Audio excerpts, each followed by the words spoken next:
a lot of these children, these younger children that are growing up in this super, advocate for dyslexia is a gift generation, sometimes feel pressure that they need to demonstrate how creative they are. They need to demonstrate how entrepreneurial they are. They need to demonstrate how design savvy they are to kind of prove that they're part of the club. So basically what a lot of parents are doing is, because their children are not doing well in the traditional school system, they're often feeling nervous. And so they put a whole nother box. They say, you don't need to fit into this box, but fit into that box.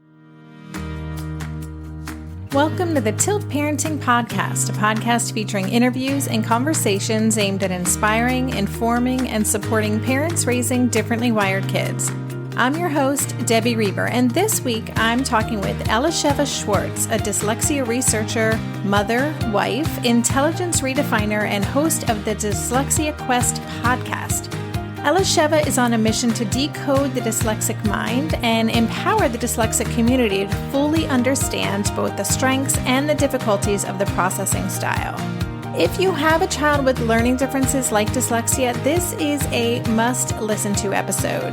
Elisheva gets personal and shares her story of her own childhood of struggling to reconcile her passion for learning with repeatedly being told she was learning disabled. Elisheva has channeled the pain of her own childhood journey to helping families raising kids with learning differences help their kids feel empowered and confident about who they are, while also knowing how to advocate for them in school. I hope you enjoy our conversation. And before I get to the episode, if you've heard some buzz about my book Differently Wired yet, but you haven't checked it out, I invite you to download the first chapter and table of contents at tiltparenting.com/book. And if you have read it already and liked what you read, I would be grateful if you would consider leaving a review on Amazon and or Goodreads. More reviews means more visibility for the book, and I want to make sure that people who would benefit from its message can easily find it. Lastly, if you're reading Differently Wired as a group online and you would like me to join you for a Facebook Live or Facebook chat, just send me a message via the Tilt Parenting Facebook page or email me at debbie@tiltparenting.com and we'll see what we can do. And if you're looking to read it as a group for an in-person book club, I would love to find a way to even just Skype into your group. So go to tiltparenting.com/book and click on the Learn More button where it says, is your book club reading Differently Wired? And you can follow the steps there to connect with me about your book club. Thank you so much. And now here is my conversation with Elisheva.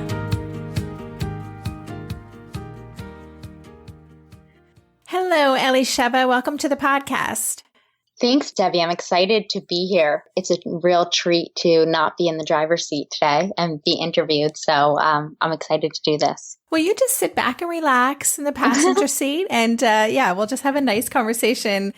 I haven't done a lot of episodes specifically around dyslexia. And so I'm really excited to learn more about your work and to share the resources that you have with our listeners. I think you're doing some really cool work. So as a way to get our conversation started, could you just introduce yourself? I always ask people what their personal why is, and just tell us a little bit about who you are in the world.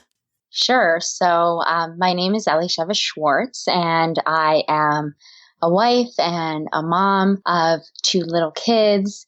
And I have a dyslexia consultancy, which basically means that I have a podcast called the Dyslexia Quest, where it's a weekly show where we talk about a whole bunch of different issues having to do specifically with dyslexia and the strengths of dyslexia, but also a bunch of other topics that are interesting to either dyslexics or parents that are raising children that don't really fit in the traditional school model, and how to support them, whether that has to do with the social emotional impact of not thriving in school, or whether it has to do with rethinking the role of school in our lives, or the role of standardized testing or traditional education. So I use dyslexia as a backdoor to tackle all these different questions and topics that are interesting to me. And I also have a parent course that happens biannually. It's an 8-week deep dive for parents that have dyslexic children that are specifically dealing with the social emotional impact of not thriving in the traditional school system. And it's a course to help parents know how to support their child's social, emotional needs. If they see, a decrease in happiness and joy and risk taking. And it's sometimes hard for parents to know what to do when they're not expecting such little people to sometimes be dealing with such big feelings at such an early time in their life. Well, tell me, what is it that brought you to this work specifically? I mean, your passion comes through and just the way you talk about it and everything that I know about you and the Dyslexia Quest and your work. So what is your stake in the game? Yeah, so I've basically been thinking about these questions since I was about in second grade or, in third grade. And as I couldn't keep up with my classmates and I saw that other kids were just acquiring these skills, literacy skills, numeracy skills, and I just couldn't hack it. And I have thoughts of being a third grader. And literally, I used to try to stay out of class as much as possible. And I would go to the restroom and pacing these huge hallways. It seemed like my school was massive to me as a little second grader and thinking about what's the role of education and does it impact people? And I remember I must have been in, it was third or fourth grade when my school did a massive construction and I had this huge beautiful building with this really expensive library and really expensive science labs. And I remember thinking to myself, this goes to show that you can have really expensive amenities and have a really bad education. I was reflecting on what education meant. And I think it was a survival mechanism because I was constantly asking myself the question of the fact that I am struggling in school and getting worse grades than all of my friends. Is that indicative of the fact that I am less capable and competent than what seemed like everybody else? And that seemed like a very, very urgent question from my first memories and my first reflections, and continued to be something that I constantly reflected on throughout my school experience. And just to give you the short-ish cliff notes, my difficulties in school quickly turned into behavioral issues. And when I was in third grade, I was perpetually getting kicked out of class and sent to the principal's office. And by fifth grade, I was being sent home, for several days at a time. When I was in eighth grade, I was in a Jewish day school and everybody else in my grade was applying to these Jewish private high schools. And it wasn't supposed to be a complicated application process. They were just basically checking to make sure there were no children that were too difficult, but pretty much it was just assumed that everybody got in where they applied. And I remember I applied to 3 places and didn't get in anywhere. And I went home when I got the last rejection letter in the mail. And I just remember I was in my bathroom and I cried until the sun came out in the morning. I just didn't know why I couldn't get accepted anywhere. See, when you meditate before you go on a podcast and you're wide open, you have your coffee, you meditate for, get a good 20-minute TM session. And I'm just wide open over here with you. But it brings me back to that feeling of just not really being sure why I couldn't hack it in the world. Everybody else it just was kind of a formality to apply, and everybody else easily got accepted and I didn't get accepted anywhere. My parents didn't know what they were going to do with me. Eventually I got into kind of a new school that was looking for students. That ended up being a very turbulent time as well. And when I was in a junior in high school, my body completely shut down and I got very, very sick, which seemed to me like a clear indication of just all the stress around college, and everybody was talking about college and SATs and APs, and it seemed like I put all this extra emphasis on my grades like I never put before. And I woke up one day and I said, I can't face another day of this. And my body shut down and I dropped out of school for half a year and basically just slept and recovered. And I remember being so thankful that my parents didn't force me back out to face another day because I was on zero. And I remember thinking that at that time that if my parents weren't as flexible and adaptive and supportive, just basically letting me sleep for months at a time to recover, I could have possibly been, suicidal, because I just remember the urgency that I placed upon myself that, I have to finally, after years and years of struggling in school, I have to get it together. I have to get my college applications together. I have to finally have this last hurrah to prove to everybody how capable and smart and intelligent I am. I backed myself into this like intellectual corner that seemed very steep. And so long story long, when eventually I ended up studying psychology, individual differences, cognitive science, just really fascinated about why I felt like I had all these strengths and talents, but also tremendous difficulties in the traditional school system trying to make sense of it. Eventually turned into a blog, which turned into a podcast and a consultancy and the courses. And so here we are. Wow. Thank you so much for sharing your story in that way and being so vulnerable with it. And I just really appreciate that. And I'm sure that so many people listening are really moved by your story. And also it resonates because as a parent, this is our worst nightmare, right? That our child would ever feel that way. So I just really appreciate you sharing that. And it makes so much sense why you do the work that you do. I'm curious to know, and I want to talk, I wasn't intending to go so much into your personal story, but I think it's really important because just to hear your journey is so powerful for the parents listening to this. So what did your parents know? What did you know when you were younger? Were you aware of the learning differences that you had? Yeah. So when I was in third grade, I actually went for a whole set of diagnostic tests. And my school said, she's definitely having difficulties and you should get her diagnosed. And it came back as a learning disability, a general learning disability, not otherwise specified. And it was a basic dyslexia type symptoms, even though the word dyslexia wasn't used. And I remember that term learning disability being thrown around a little bit.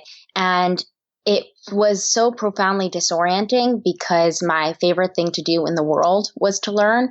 And, when I took the Strength Finder, I remember when it came out like 10 years ago, the positive psychology movement, my number one character strength was love of learning. And I always was super curious and I loved learning. And so the term learning disability was one that I felt a lot of shame around. It didn't seem to resonate. It was clear that I wasn't doing well in school.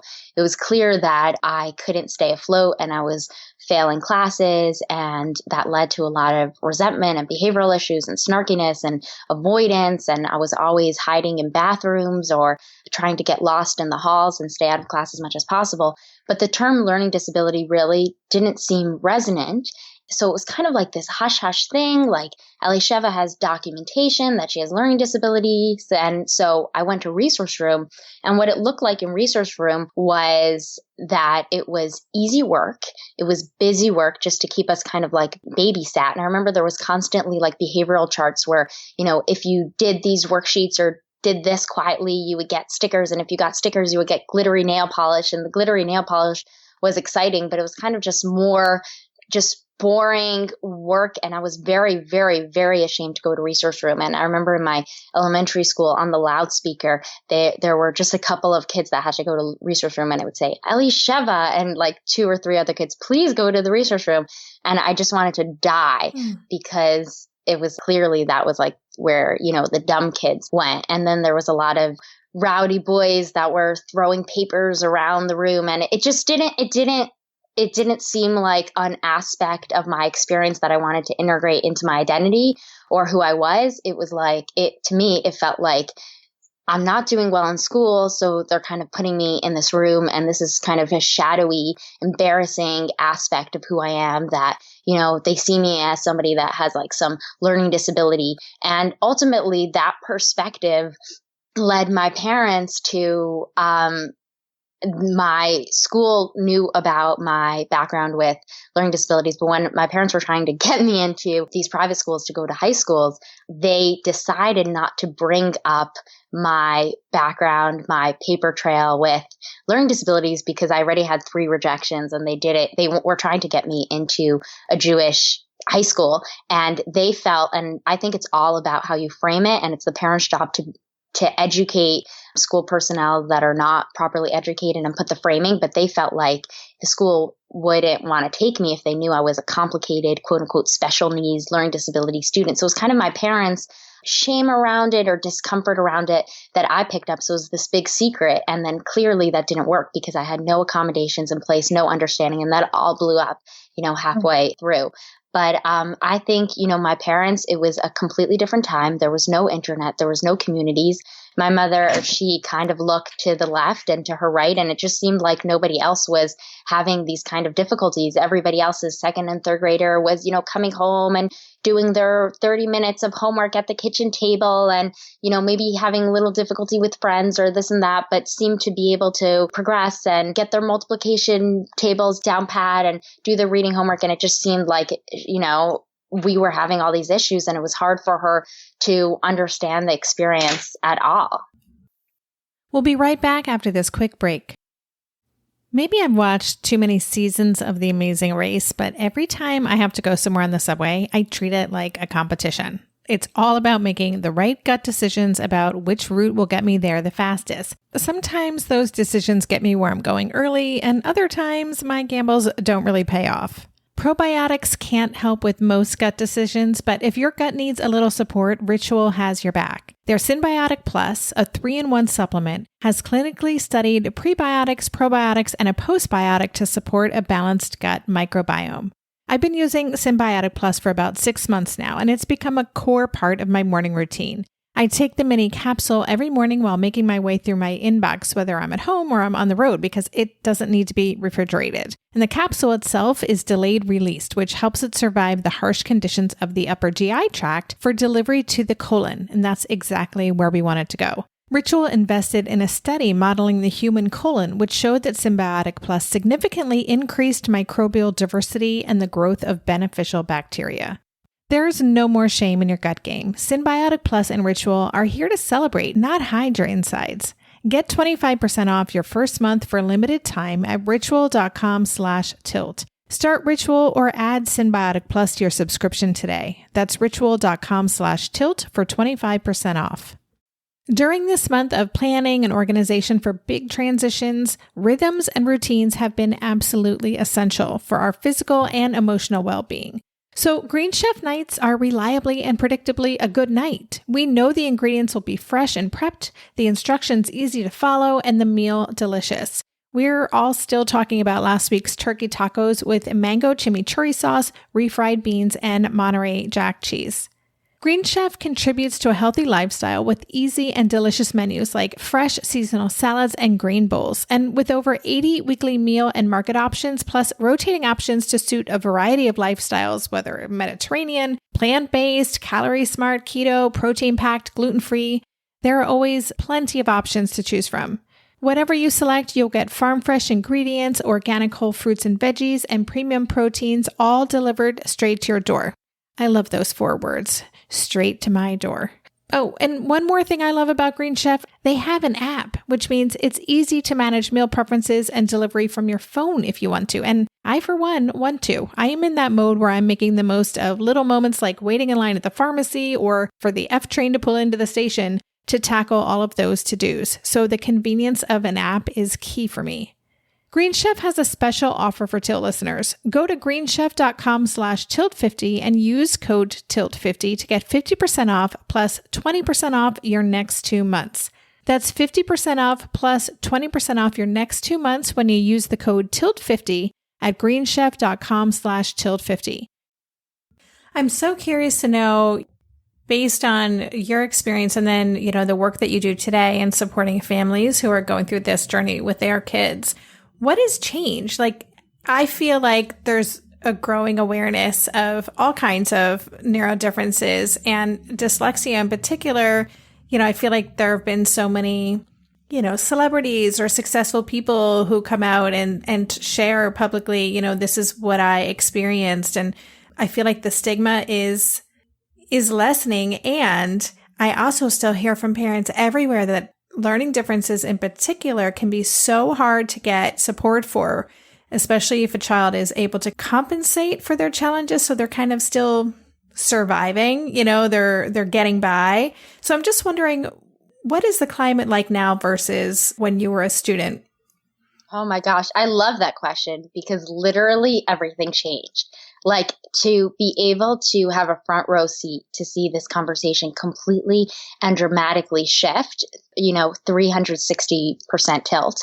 And I think it all has to do with the internet, and it all has to do with the conversation shifting from a couple professionals that were involved in the industry, like researchers and doctors, where it was very removed and it was very hypothetical. It was, as we research, this cohort of individuals, it looks like people have deficiencies in phonological awareness, to the internet that actually gave voice to the family members and the moms and the individuals themselves.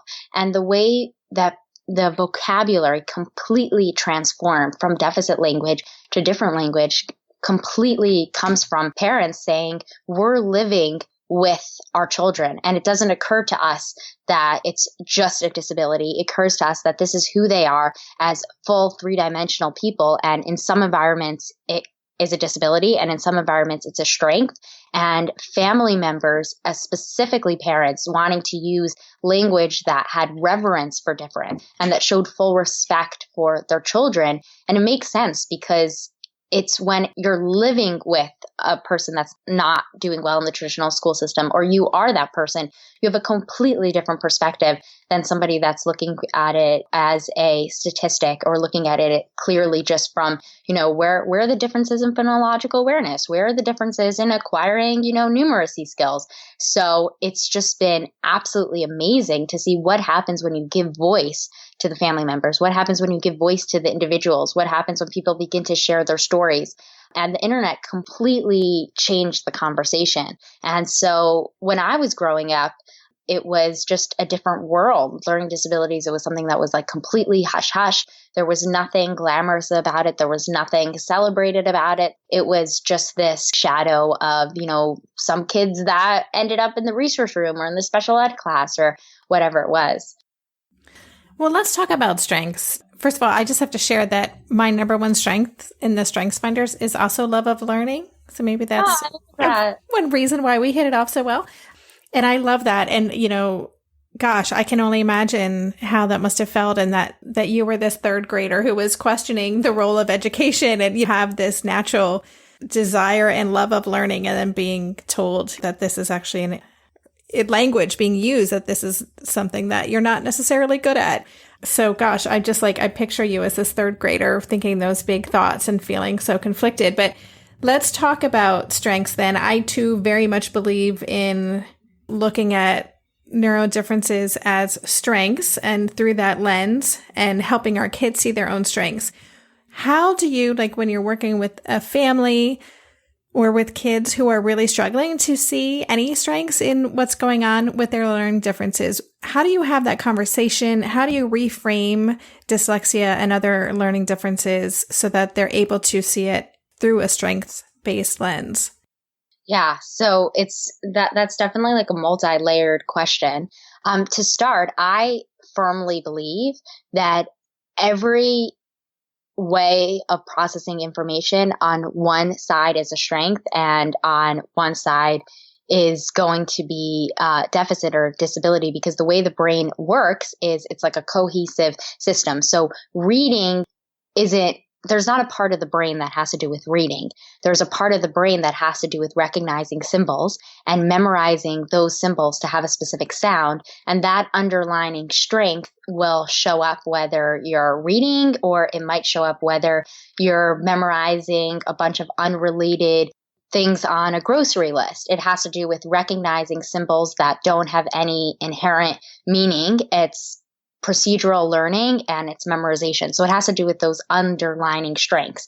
And there's always, if you have strength in one area, it always means that you're going to have deficits in other areas.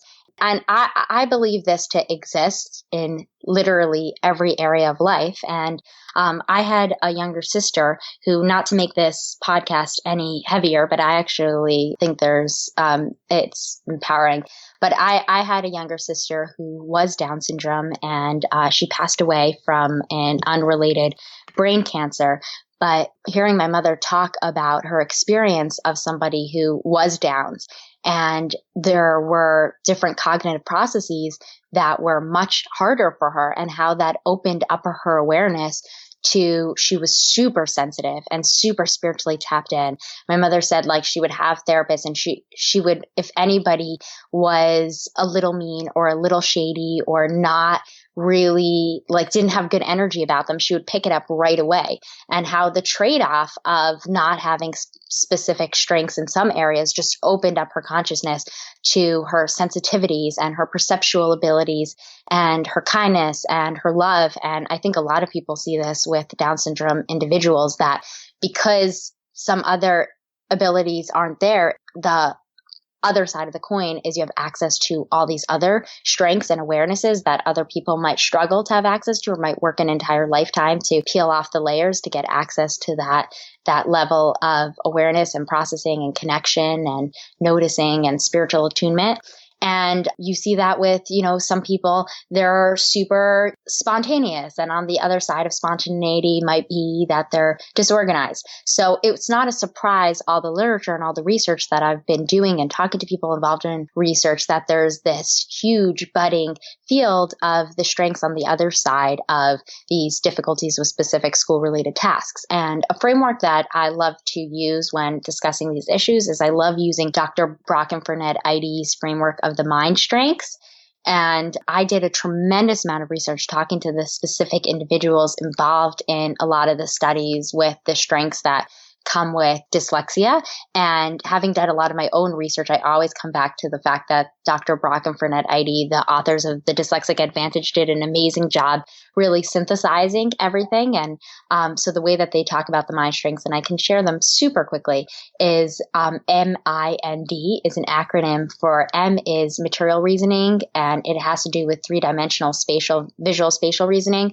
So it's the ability to see something and rotate the shape in your mind. So to see a Lego piece and imagine how to use that piece in a bunch of different contexts. It's to be able to see a couch in a store and imagine what it would look like in a room from many different perspectives.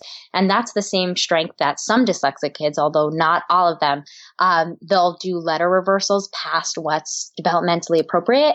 And it comes from that super flexible way of thinking that, if I can imagine a couch in many different positions, I can imagine a Lego piece in many different positions. It's hard to keep my B's and my D's and my Q's and my P's in one position, because it's that flexibility of being able to rotate shapes and images in a three-dimensional way. And that's why you see very high levels of dyslexia in the design profession. So in interior design and graphic design and video design, those fields are pretty inundated with dyslexics. And the Royal College of Art, actually, they did a survey of everybody in their art school, and they found that 1 in 4 students were dyslexic, which is a huge overrepresentation than in the population, where in the population, you're talking more about 16 to 20% of the population having some kind of learning disability. And they say dyslexia is the most common one. So that's the first one. The second one, I'll just go through these really quickly, is interconnected reasoning. That's the ability to connect more disparate and unrelated ideas and synthesize them together. Then narrative intelligence, which is an ability to be good with stories, specifically having to do with personal stories, creating stories, metaphor, and dynamic reasoning, which has to do with predictions, like people that have very good, strong dynamic reasoning. They have their pulse on what will unfold. So a lot of these students, specifically when they're young, it's a strength that's not noticed because they're not around other people. So for them, when mobile was starting to be big, it's obvious that mobile is starting to be big, or that the kinds of people that they just know that like VR is going to be the next thing, or they kind of have their pulse on how things will unfold. And usually it's not until they work with groups of other people or they're working on team projects out in the real world that they notice that like, hey, I have this skill and I have this ability. I kind of know where things are going to be unfolding next, or they have a good sense of like how things will unfold. So like the kinds of people that just get intuitively of, we're going to live in a world that there's kind of going to be a 3D overlay of tech or something like that. That's just an example. And what all of these have in common is the kinds of thinkers that do much better when they can attach an overriding sense or story or metaphor or like cohesive reasoning to something, and real struggle with procedural information, rote memorization, symbols that have no inherent meaning to them, like spelling and reading. And a way around this is to really just double down on trying to make sense of things, even if they don't make sense. So making up stories around your spelling words, try to make up like funny little rhymes, try to create sense meaning to decrease the load on abstract memorization and procedural learning. That's always helped. Thank you so much for breaking that down for us. I need to read that book. And listeners, I will include links, by the way, to all the resources that Elisheva is talking about on the show notes page, so you don't have to be taking notes right now, because this is really good information. We'll be right back after this quick break. Hey there, it's Debbie. I love making this show and sharing conversations about how to support our awesome neurodivergent kids. I've seen how even one little insight from an interview can spark a big shift in daily life. But I know that raising complex kids can be messy and lonely. And just when we think we figured it out, something comes up that boots us right back to feeling overwhelmed and stuck. That's why I've poured everything into creating a way for parents like us navigating complex parenting journeys to join together and chart a path that feels positive, hopeful, and doable.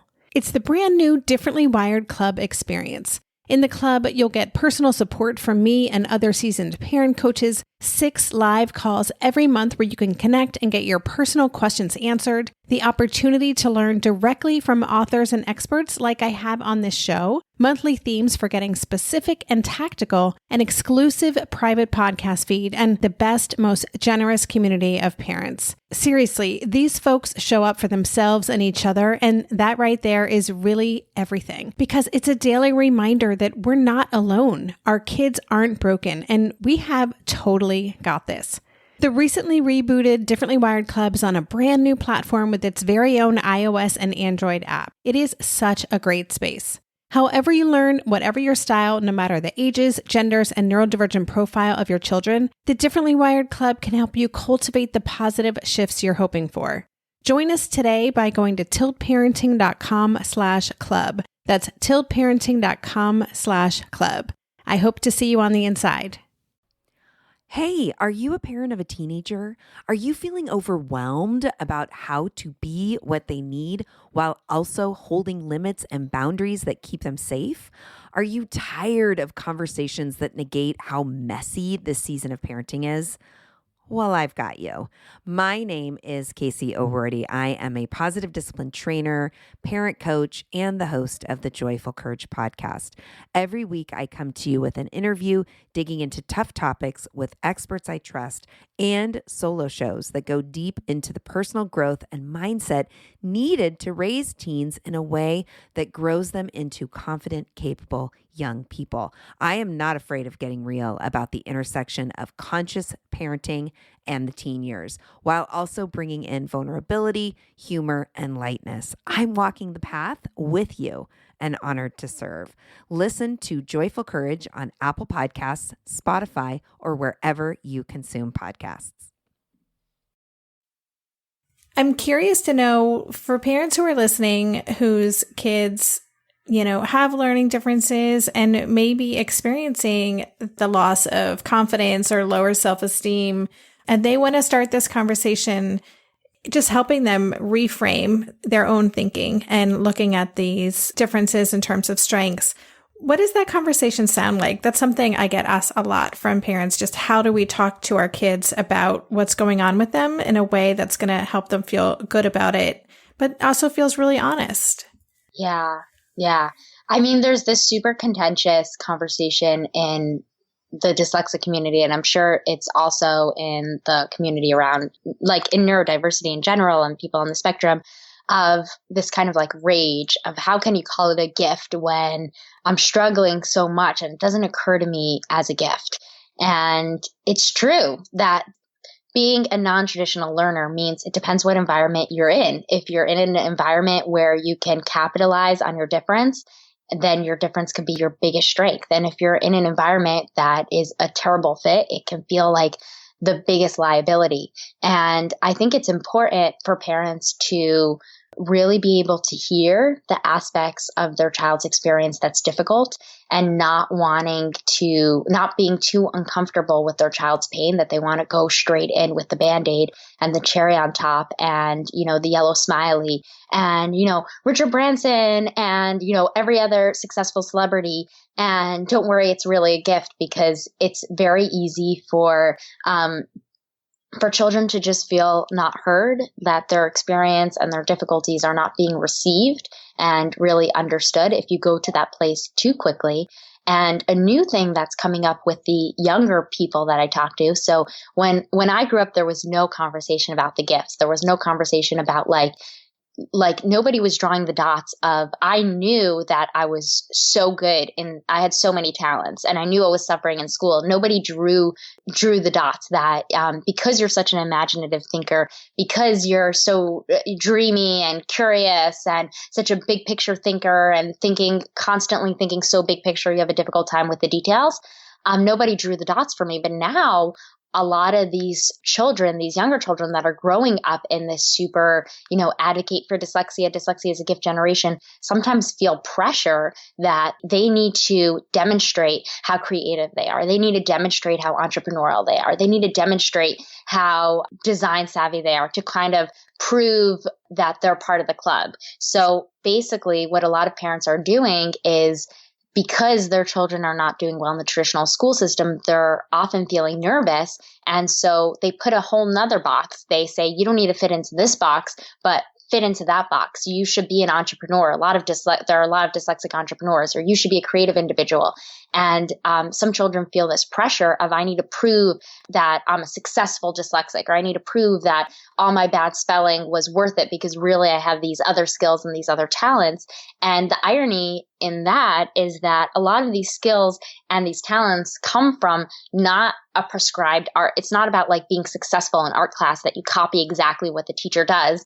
Often it comes from breaking away from the box and tuning into your own intuition and finding your own creative voice, not trying to copy or mimic or be successful in another cultural stereotype. I don't know if that makes sense, but I'm hearing this from the younger people that are growing up in kind of this like rah-rah dyslexia world, that they kind of feel like, well, if I'm not doing well in another way, I need to be a 9-year-old that has a business, or like I'm in high school and I haven't started my own entrepreneurial venture yet, and like stress about like, well, maybe I'm not really, a creative individual, or maybe I'm not really entrepreneurial, or I don't have like a YouTube show or a podcast. And it becomes this whole other area of like stress and anxiety of like, my parents want me to be Richard Branson or Gary Vaynerchuk or whatever. Yeah, I can totally see that. And I love that you gave such a strong reminder of how important it is for us to allow for our kids' discomfort and for our own discomfort, and to not try to sweep that under the rug. I mean, that's a message I'm always sharing with parents about our own uncomfortableness with our own triggers and insecurities and concerns and fears that we have surrounding our kids. But it makes sense that we also need to model that for our kids and empathize with them. So important. And I hadn't thought about the reverse situation or challenge here of the current culture and it putting pressure on kids in a whole new way. So thank you for that. I think that's really important to find that balance when we're talking with our kids about this stuff. So before we jump off the call, I'd love to just talk about school a little bit. This is a two-pronged question. So the first part is, what do you see as the biggest roadblocks currently for kids with dyslexia in today's schools? And then for parents who are struggling to get their child the support they need, like, do you have any tips for them on how to successfully advocate? Yeah, sure. I would say the biggest roadblock is, I would say, first, second, third, fourth grade.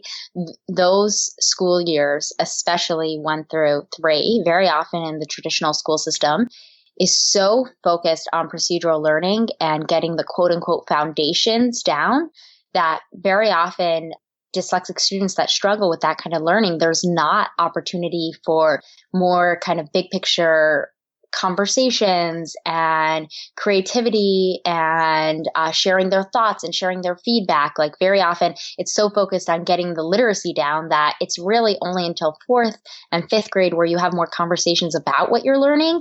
And when I was studying education and I was studying Bloom's taxonomy of skill acquisition, which is this basic theory that first students need to get the procedures down and then they can go on to higher order processing and kind of higher order thinking about it. But I think that that is definitely not true for many students. And you see some of these, 5 and 6-year-olds that they have so much to share. They want to share their thoughts and their feedback. And, some of these students, you ask a 5-year-old, what advice would you give to a 3-year-old? And they could start their entire podcast. But there's no opportunity for that. It's just like go from worksheet to worksheet, practice your literacy, practice your numeracy, memorize facts. And it's important, but a lot of those students really struggle by not having opportunities for all these other skills and talents, primarily just like sharing their thoughts about what they're learning, sharing their feedback, being able to lead discussions, being able to act things out, do plays, talk about what they think is important, what they think is not important, how it impacts their life. All those conversations are not really happening on the younger level. And I think that some children are not ready for that, but some children are really dehydrated for it. There's so much emphasis on the concrete learning and they're really dehydrated for, ask me about my experiences with my brother or what it means about relationships or love or family. Like you see some of these children that have that they really struggle by not given an outlet for it. And sometimes the stretch from 1st grade to 3rd grade could seem like forever just getting through until the classroom starts becoming a little bit more dynamic.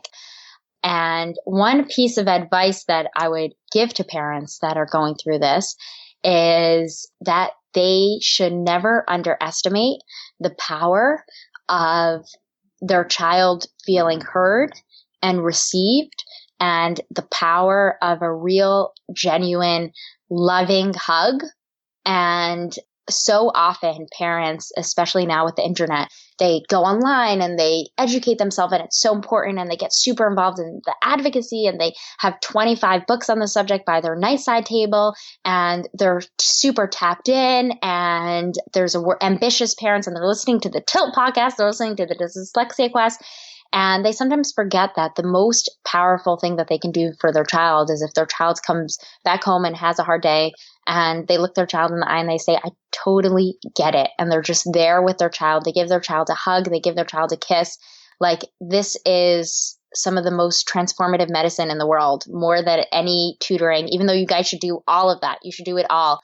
But sometimes we get so busy doing things that we forget that some of the most healing medicine for our children is that they're heard, that there's somebody that can mirror back their experience, that they feel understood, that they feel loved for who they are and what they're going through. And we sometimes forget about that.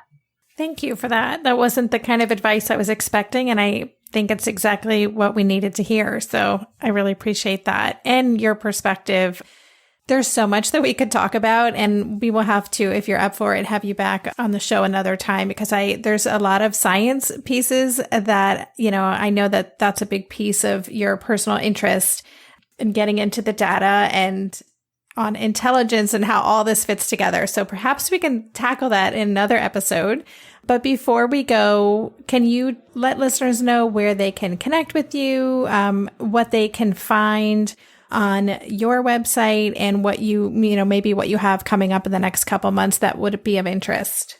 Absolutely. So you can find me at the Dyslexia Quest. So on Instagram, we've got a nice thing going on at the Dyslexia Quest. And on Facebook, it's Elisheva Schwartz, and everything else is elishevashwartz.com. And in the first week of October, I'm giving a series of free hour-long lecture all about supporting the self-esteem and the social-emotional health for dyslexic children. So if anybody has a dyslexic child or a child that seems dyslexic-like or showing some dyslexic symptomology and is not thriving in the traditional school system, and you are feeling a little overwhelmed or unsure how to support their happiness and their thriving and their social emotional health, you might find it really interesting. I'm giving the same lecture just at a whole bunch of different time zones. So you can see which one you can attend to, and people can keep their eye out for that. And otherwise, I'm pretty much on Instagram and on the podcast at the Dyslexia Quest.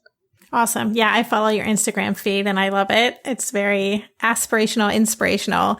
And yeah, listeners, again, I will leave links to all of the social media places and for Elisheva's upcoming webinar in the show notes page. So definitely check that out. And Elisheva, I just want to say thank you so much. This has been a fascinating conversation for me, and I'm sure for many of our listeners. And I hope that you will come back again sometime. Awesome. My absolute pleasure, Debbie. Thanks for coming on. Whoa, I'm used to being the podcast host. I just told you thanks for coming on. Thanks for having me on. You've been listening to the Tilt Parenting Podcast. For the show notes for this episode, including links to Elisheva's website, her podcast, The Dyslexia Quest, and all of the other resources we discussed, visit tiltparenting.com/session121. If you get value out of this podcast, please consider supporting it by making a small monthly contribution to help me cover the cost of production. There's an easy way to do this too. There's an online platform called Patreon. Your contributions and that of other supporters are actually helping me pay my awesome editor, Donna, who takes my recorded conversations and intros and outros, cleans them up, edits them, tags them for iTunes, and uploads them onto my SoundCloud account. And this literally saves me hours of time each week, which then allows me to focus on all of the other pieces of keeping Tilt going and supporting this community. To sign up, go to patreon.com/tiltparenting, and Patreon is spelled Patreon. You can also find a link on the Tilt Parenting website on any of the show notes pages. And of course, I couldn't end a podcast without my weekly reminder to leave a rating and or a review for the show on iTunes or Apple Podcasts. There are a lot of parenting podcasts out there, and ratings and reviews help keep our podcast highly visible, which in turn makes it easier for me to reach out to those bigger guests and have them say yes. So thank you so much. And of course, thanks again for listening. For more information on Tilt Parenting, visit www.tiltparenting.com.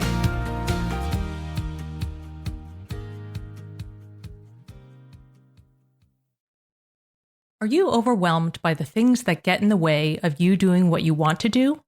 Are you looking for ways to simplify life to better align with your values? Do you want to create space in your schedule so you have room for more of the good stuff? Play, joy, relationships, gratitude, and more? If you answered yes to any of these questions, I invite you to check out Edit Your Life, a podcast to help you edit the unnecessary from your life so you have more room to enjoy the awesome.